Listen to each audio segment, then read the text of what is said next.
what or who are the 10 toes spoken of in Daniel chapter 2? The toes ultimately and the feet are, just to kind of give you an answer that we can unpack it, basically going through the particular scriptures, part of the Roman Empire, right?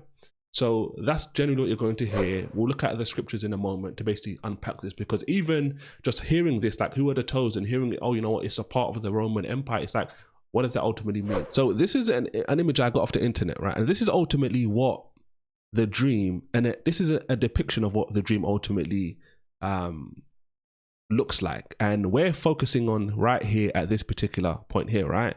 Who are the toes, the feet and the toes? As we can see here, this is Daniel beginning to interpret the dream, or tell the dream, and ultimately go on to interpret it. So he's speaking to the king and he says, "The thing that you saw, king, was a great image. It was very bright, right? And it was terrible, right?" King James language for it's like, oh, you know what? It was like awesome. It was like wow, basically, right?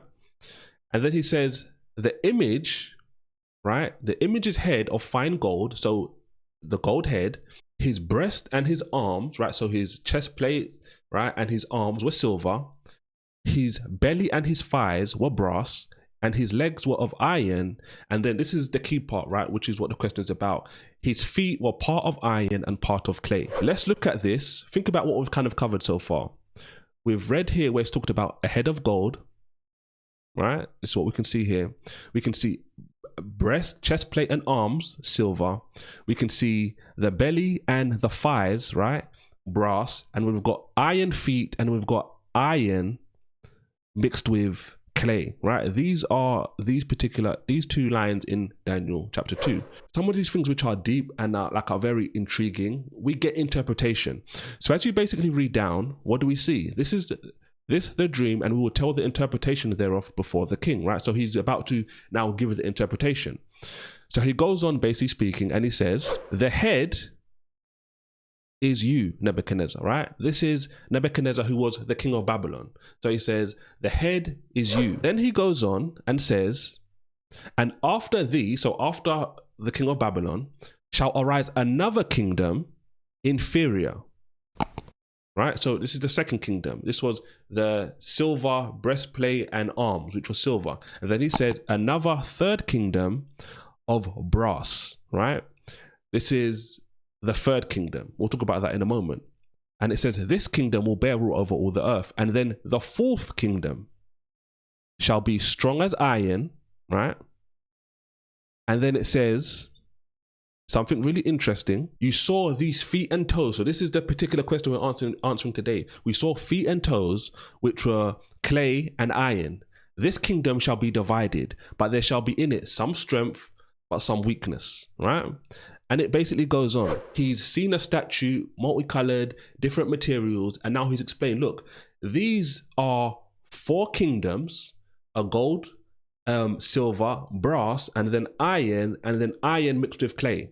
So the fourth kingdom has 2 phases basically, right? There's iron just by itself, and then it gets divided into iron and clay. And that is ultimately the feet and the toes, which we're ultimately talking about. As you read through the book of Daniel, Daniel sees another vision ultimately at some point in the future. What Daniel is ultimately doing here is very powerful. He's talking about the 4 powerful kingdoms, which ultimately were from the present time, at the time, until now, right? So if you read even through Daniel, if you read through books like Ezra, Nehemiah, books like that, right? And even Esther, it shows you the different, like the phases of these kingdoms. First things first, Daniel at the time is talking to Nebuchadnezzar, who was the king of Babylon.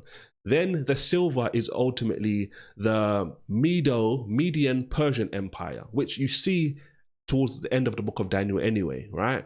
Then after that, we see brass, which was the belly and the thighs. That is the Greek kingdom ultimately, Alexander the Great, etc. Then we now get into Alexander the Great's kingdom basically breaking up into 4 parts, and then after that we get into the Roman Empire, which is basically from that point, from the Roman Empire's reign up until the end, right?